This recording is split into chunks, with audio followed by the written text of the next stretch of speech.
questions and that. Basically, um, I've tried to make it around like the album and the movie that you've made and that sort of thing. So yeah, should be quite good. Hopefully, hopefully it's good. So I'm just gonna start recording. I'll do a little intro, like Cool. just for the show and that sort of thing. This meeting is being recorded. All right, there we go. Right. So I am joined today by the one and only Jody Bigfoot. How are you? I'm good, mate. How you doing? I'm doing great. So I thought I would chat to you today about the album that you released called Dust and the movie. That's right, there's a movie that's actually released with this as well. So I want to start by asking, like, you did something that a lot of artists haven't done before by releasing like a proper movie, a full-length movie with an album. So basically, what was the idea behind this, and like, what was the process coming up with the movie? I met Christian or Tandaro, the producer, online in like a reggae Facebook group looking for vocalists, but he was actually a producer. Um, we started hanging out, making beats together. He came to visit me in England, the Notting Hill Carnival actually, and then I moved to Canada. And as we were sort of forming, we wanted to leave the sort of digital reggae I'd been doing previously behind. And as we were forming the plans for making like sort of conscious digital trap, I moved to Canada, and I was working and saving in Canada and writing the album, climbing giant trees, chopping them down, and then I moved to North America's most expensive resort as a handyman. And the tip check was just going to be ridiculous. So like there was food and board and good wages and a tip check.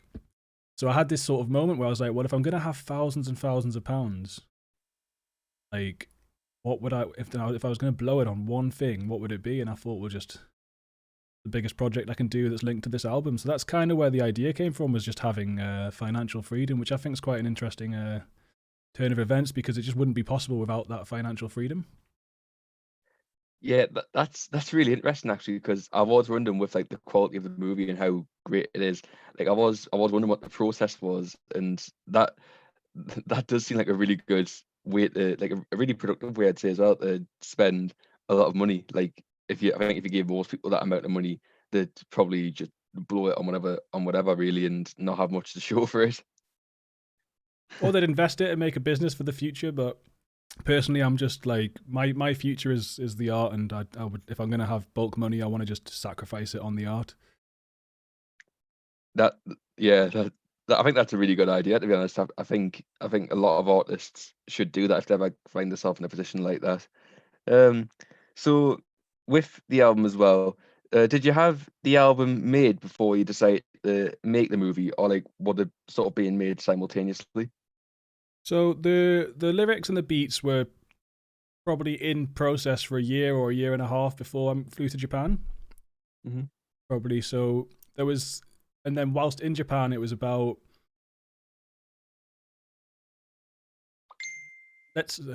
when I was in Japan, I would say it was probably about 50% to 60% finished, the music, but that's enough to make music videos.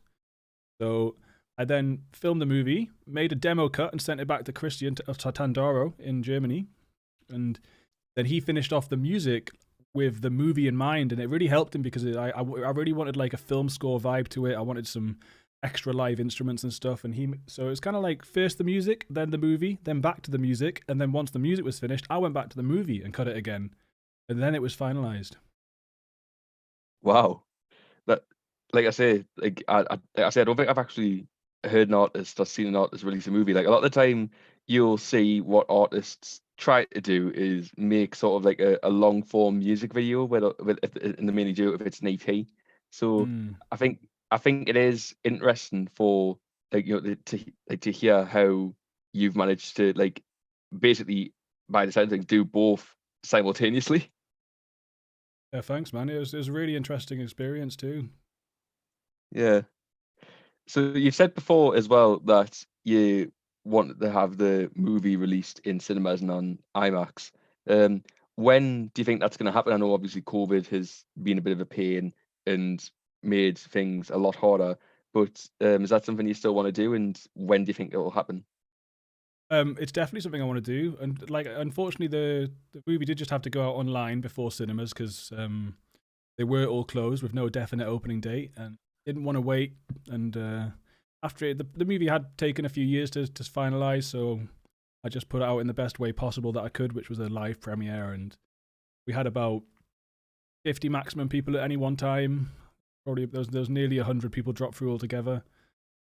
So that's kind of the equivalent of a cinema setting for a premiere. So I felt satisfied with that. Loads of good responses. But yeah, it was designed to be watched in cinemas, so that is definitely going to happen. And I'm trying to be in touch with local independent cinemas, but it's I think they're a little bit busy with reopening and maybe their emails aren't constantly monitored. So just watch this space. First things first is do a launch party in Newcastle, and then sort of try and look towards other cities and independent cinemas. So all I can say in regards to that is as soon as possible, because the ball's not in my court right now. Yeah, that would definitely be class to have like a launch party and like have loads of people from Newcastle come along and like watch it. That would be class. Yeah, so it'll be like posthumously or post releases. It has been released, but there'll be people out there that would want to see it in a cinema anyway, or maybe haven't even had a chance to watch it on YouTube yet, and they could skip straight to the actual physical setting. Yeah. Also, speaking of the movie, by the time that this interview actually airs, the director's commentary is going to be out. So, what can people expect when they watch that? Because I love a good director's cut, a director's commentary. Well, I'm going to have the webcam on. I'll be doing it through Streamlabs, so it'll actually be a live stream. I thought that might be a little bit more interesting because I could put a Q&A at the end. So I'll be live streaming the director's commentary. If whilst I'm streaming, questions come in about particular scenes, I can answer them. And then if anyone's still hanging around the chat at the end, then I'll be answering questions there. So it'll be a mix between a director's commentary and a live Q&A. It's sort of quite an interesting concept, but that's possible with streaming software, and that'll be going out on YouTube Live and staying there forever. That sounds amazing, honestly. Like, I know I'm quite a bit of a music nerd, but I do enjoy watching like the director's cuts of movies and the commentaries and that as well, find out how things were made. So I'll definitely be tuning into that. Yeah, thanks, man. That's tomorrow night, 8 p.m., but this will be coming out a little bit after that, I expect. Yeah, it will. It'll be on Monday. So yeah, like basically what I'll say, like if you're tuning in right now, definitely check out the director's commentary for Duszt, the movie, and also if you haven't watched the movie yet, make sure you go and do that. YouTube.com/Trinity Lo-Fi, or just searching Jody Bigfoot. Yeah, so there you go. Definitely go and check it out. So you had like a lot of control with this movie, like you directed it and made it your own thing. So how did that feel, like making your own bit of art really? And is this something that you would love to do in the future, like going into directing? Honestly, it was the best 2 months of my life, and I can't imagine it really being beaten anytime soon, because again, it was the financial freedom that opened all the doors. So unless I can secure big project grants or something similar in the future, or have the time to save up, this similar opportunity might not present itself again. I did avoid the media industry itself after graduating from college because I'm a very independent person. I didn't really want to just make other people's projects. Yeah. So it might be like I kind of take my own path, and in the future I might be directing for other people, but for now it's all just my own stuff. And as soon as there's more funding available, I will be doing similar projects, yes. But also still just constantly making individual standalone music videos for all the various projects I've got. Yeah. So would you, like, I know you probably already kind of answered this in that answer, but would you love to like do something like this again with a future album? I'd love to, yeah. And it was an experiment, and I consider it a success. But of course, there were still errors and lots of lessons learned. And I didn't actually put a narrative into this, right? So it's on purpose. There was no like literal narrative. There was just what I would call a subconscious visual narrative, using like dream metaphors, color moods, etc., to sort of like guide the subconscious through the narrative of the song. So it's quite a subliminal narrative. But I would love to move on to something with an actual story, be it hip hop musical or just a drama that was interconnected with a soundtrack.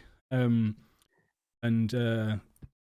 shortly after finishing the movie up, I applied for an arts grant to develop writing skills, and I was awarded it. And I've been spending the last few months reading a lot of comics and things that were turned into movies, and reading a lot of sci-fi, etc. And I do plan to write something in the future that has an actual narrative and combines music. And if there's anyone out in the Northeast that's interested in this kind of project, feel free to get in touch, because it does get quite hard running these projects by myself, and I'll be happy to collaborate with various actors, songwriters, other video people in the future. But right now it's zero funding, and it's just in the sort of developing the skills stage. And hopefully I can follow up the development grant with an actual project grant.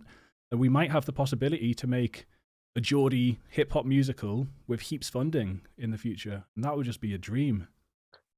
Honestly, that would be amazing. I would love to see that. And also, I think you do bring up a good point with like having a narrative in the next album, because I think there's been a lot of albums that I've listened to that I can imagine being like, whether it be, sort of like a story-based musical or a movie, like I can imagine it, and then the artists just never do that because they're all like into music.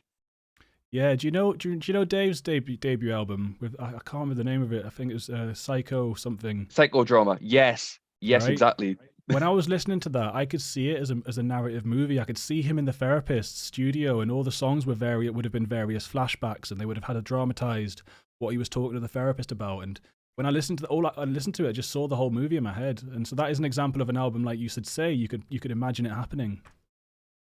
Definitely, that was actually one of them that I was going to mention. Like, I Interesting. love I love Psychodrama by Dave. And actually, fun fact, I mean, I actually wrote about one of the songs from that album from a uni essay. I think my very first uni essay. Nice. The song Black, because one of the questions that we got to pick was about race. So yeah, I think more artists should definitely like consider making like movies or even like musicals to their albums, because yeah, they just should. Or finding, because not every artist has that desire, or to be a video director or editor. It does add a whole lot of work to it, and it's a different part of the brain. Some people just want to rap, and then in that case, maybe find a video guy that's really keen on making some big projects and stuff, or if you've got the money, pay one, etc. There's infinite possibilities, and I think what every genre of every art needs is just people thinking outside the box and pushing boundaries. So speaking of albums, Duszt has loads of bangers. Many I've actually played on the show. What is your favorite track from the project, and why? Lyrically, Ring Ring. It's like it's a call to arms to fulfill your destiny, because I do watch far too many people like abandon their dreams or just not be able to achieve them because of societal constructs or socioeconomic status, which is extremely hard to get out of, but it can be defeated. So it's a call to arms to live your true life, and I think that's really important in this world. So lyrically, Ring Ring. Sonically, probably the last song, Stars, that closes the album. It still gives me spine goosebumps. And it's got this amazing instrumental outro that Christian wrote for like the credits, and it just, every time the film finishes, my spine's still like, ooh. Yeah, even before the movie came out, I remember listening to that one. I think you posted it on your Instagram story for something, and I was like, yeah, this song is definitely one of my favorites. So both of those ones, I've got to agree with you there. Thanks, man, and thanks for the support on the radio show. It's appreciated. No problem. Like anything, like I'm always happy to provide, like to like do anything I can to help. So the album as well, it sounds very well put together. Did you have an idea of how you wanted it to sound like before the movie and everything came together? Kind of. I was introduced by Christian to the likes of Post Malone and quite a few other sort of newer trap sounds.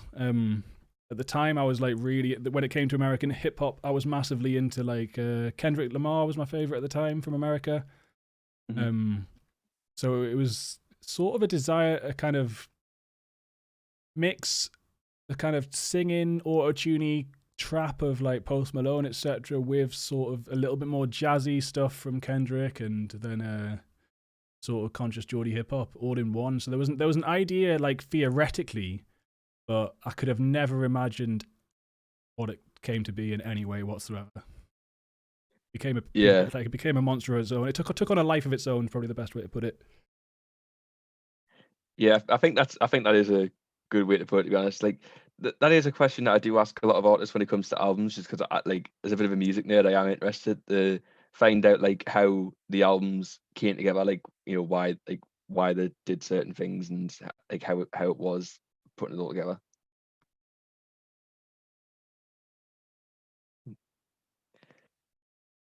Yeah, it was Something one hell else, of a journey. yeah, I bet it was. So something as well that I feel like I do ask to every artist I interview, but have you faced any challenges during the COVID pandemic? I mean, like, did you face any challenges with like making the movie or the album? Like, was anything that you had to like overcome? Quite a lot, yeah. I was working in Germany, saving up for my next film setup because the film setup I used in Japan was actually my friend's camera, and it was a MacBook for editing 1080 video, like HD video. So I was in Germany. I saved up for a 4K editing suite and a 4K camera, and I moved back to England to try and get gigs again. So I came back in like January, February 2020, and started booking in gigs, festivals. I had a gig in London supporting Rams and Bad Bones album release. That was actually a reuniting of me and Zico MC as Trinity Lo-Fi. We were going to go down in London for our first gig back. So all these things were in the pipeline, and then lockdown struck, and I had all live music capabilities taken away from me, and it was kind of why I was doing everything. It was what I was working towards. So I did kind of hit a bit of a depression for a lot of 2020. And I was kind of locked in my room a lot and sort of gaming and watching stuff instead of really like focusing on my art. And obviously, can't change the past, but that time could have been used focusing on art. But the sort of the mental health effects of lockdown really did destroy my artistic streak for a long time. And I'm honestly only really now starting to reconnect with it after a year and a bit. Yeah, I think COVID it's as I've I would say it's got a lot to answer for. COVID has got a lot to answer for. Like I kind of felt in a bit of a I don't know, I wouldn't say like depressed sort of state, but like I didn't know what to do with myself after exams got cancelled, and I wasn't sure whether like what was going to happen with university. So I think it does have a lot to answer for, honestly. Yeah, uncertainty can be really stressful. And having a future that you're kind of attached to or really care about taken away from you can be really unsettling. And the list goes on and on. The things that have been unsettling over the past year and a bit. So, I'm not mad at myself for inverted commas wasting the time, because a lesson learned, and learned a lot about myself. It was a very introspective experience, and it's sometimes good to clean out the closet, and it's sometimes good to have periods of depression so you can sit down and face your shadows for a bit of time and look back on it and be like, right, that's what I kind of want to avoid, and move forward with a sort of practical actionable steps to prevent that situation happening again as much as you can. Yeah, I haven't actually like to be honest, I don't think I've actually heard someone talk about depression that way before. That's very interesting. Well, it's depression strikes everyone in different ways. Some people like might not ever be able to stop it when it comes on, but there's a metaphor in my favorite Tibetan Buddhist book, which is about any kind of struggle at all in life. It's like riding a horse's saddle. The first time you might fall off the horse, but the next time it's happened before, so you can sense the falling and you might be able to correct yourself. But you might fall off the horse again. But every time you fall off the horse, you're learning the process of falling. So you're also learning the process of what to prevent. Eventually, you'll be riding the horse correctly. Wow. That like to say you learn something new every day. That's a life. That was a life-changing book for me, to be honest. I'll just give you and the audience the title if anyone's interested. Is Shambhala: The Sacred Path of the Warrior by Chogyam Rinpoche. Amazing Yeah, book. definitely sounds it. So if you're listening right now and looking for something to like something to open your eyes, really, definitely go and check that out. I know I'm going to be having a look at it after this airs and after this interview. It's a small and powerful read. The best text for me is sort of Buddhist Taoist texts that are simple and to the point, and they're written so eloquently that just a small couple days reading can shift your consciousness. Wow. So, as something you mentioned while talking about the struggles was like not being able to do live music. So you posted on Instagram recently that like this will be happening by the time the show is. That you're going to be at Rap Mania, Rick Fury and Kilimanjaro's Rap Mania. So how does it feel being able to perform live again? Oh, I'm really excited for it. Yeah, and it'll be the first thing in front of an audience. Because I did do one gig at the Globe streamed, and there was an audience of 5, and it was a little bit surreal and awkward, but it was better than nothing for sure. And yeah, I'm really excited for Saturday, and also I was really excited to move back to Newcastle and gig locally, so and network with all the amazing fresh faces this Northeast scene has.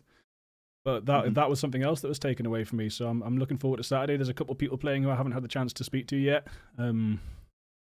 We've even got like female MCs in the Northeast now. Like just to put this into perspective for anyone that might be a little bit younger. When I was like 15, 16 and getting into the hip hop scene in Newcastle, you could count the MCs on your hands, you know? And everything that happened, there was the same group. There was just a handful of people. There was like 10 MCs or so. And it was very, very close-knit community. There wasn't even space for beef, you know? It was just this really small thing. And now you couldn't count the MCs in the Northeast on a, like if you're including like T side and that, there's hundreds and hundreds of MCs.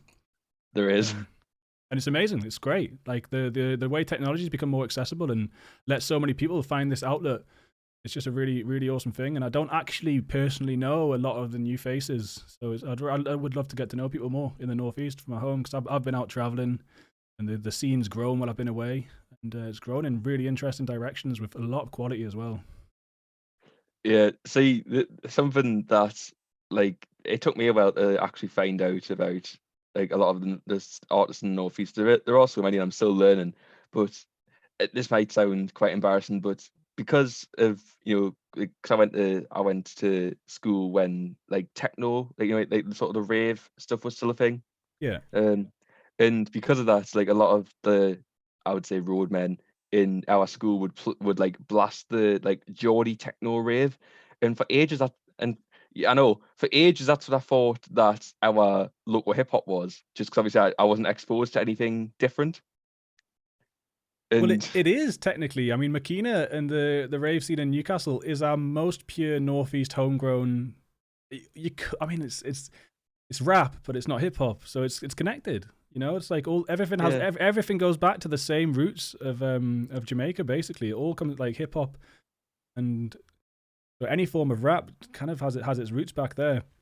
So it is all connected, and it's interesting. Yeah, it was interesting to see people like Just Be move over to grime, and like he's one of our best MCs in the Northeast for sure. And he made that transition very, very smoothly. And even now, I think him and 40 have put out this amazing EP, which is like Makina grime. And if you're in the Northeast and you ain't heard that, you need to go check it out. Definitely, I can agree with you there. I do love that EP. But yeah, like I think if you like spend some time in the Northeast, like and network with a lot of the artists, I think you'll find some amazing ones. Like I've spoken with a few of them myself, and I think I can imagine you collaborating with a lot of them. But I know like this kind of leads on to another question. I know you haven't exactly seen all the new faces yet, but is there anyone that you're interested in collabing with from the Northeast, like on music? Well, when I heard John Dole's productions, I was excited to try and do something with him, and I've got 3 songs recorded. They're on his computer now, so just in his own time, he'll be mixing those down, and I'll be putting a video or 2 out. So there'll be a 3-track EP or 3 singles from me and John Dole. That is in the pipeline. I mean, I made a remix of a Just Be an H-Man song back in the day, but we should probably hook up and make an actual song sometime.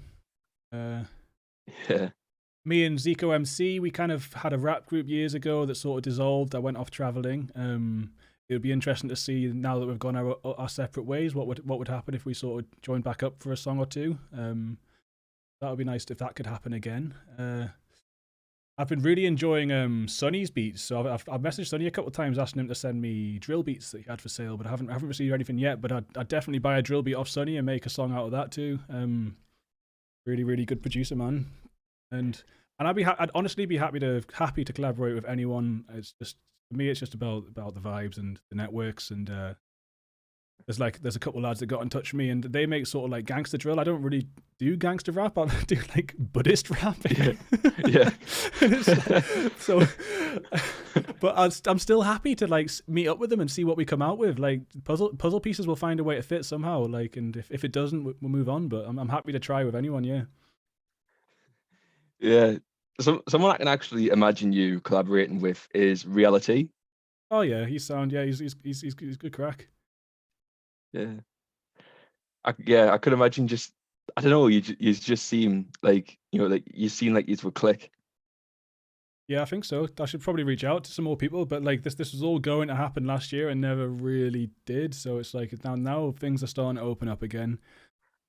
Might only be for a couple months. We don't know what's coming this autumn and winter with so this might be a small window of opportunity to start connecting and get some stuff smashed out.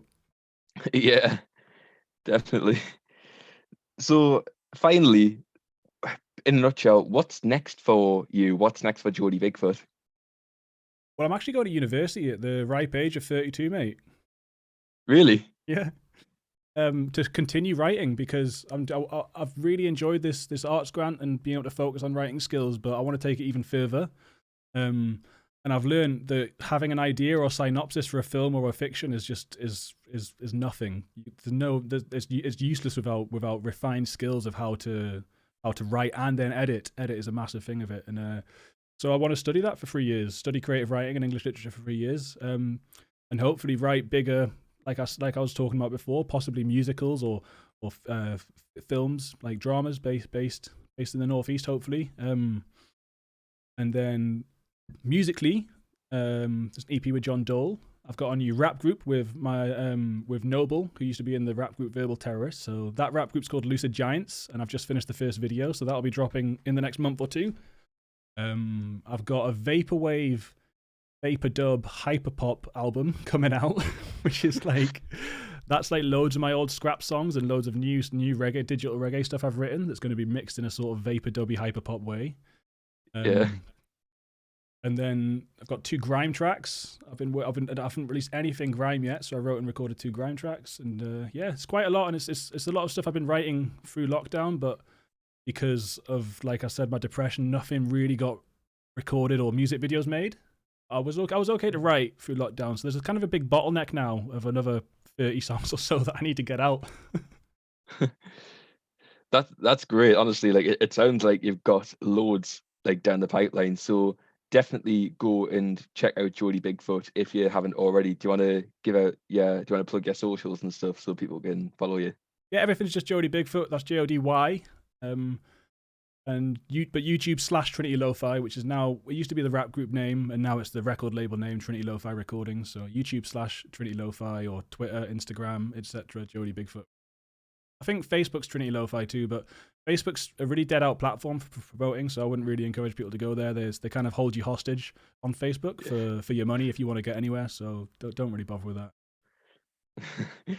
Yeah, definitely go and check him out. He's an amazing artist from the Northeast. Thank you very much, Jody, for coming on today to have a chat with us. And we're going to play one of your favourite songs, actually, Ring Ring, to close off the show, basically.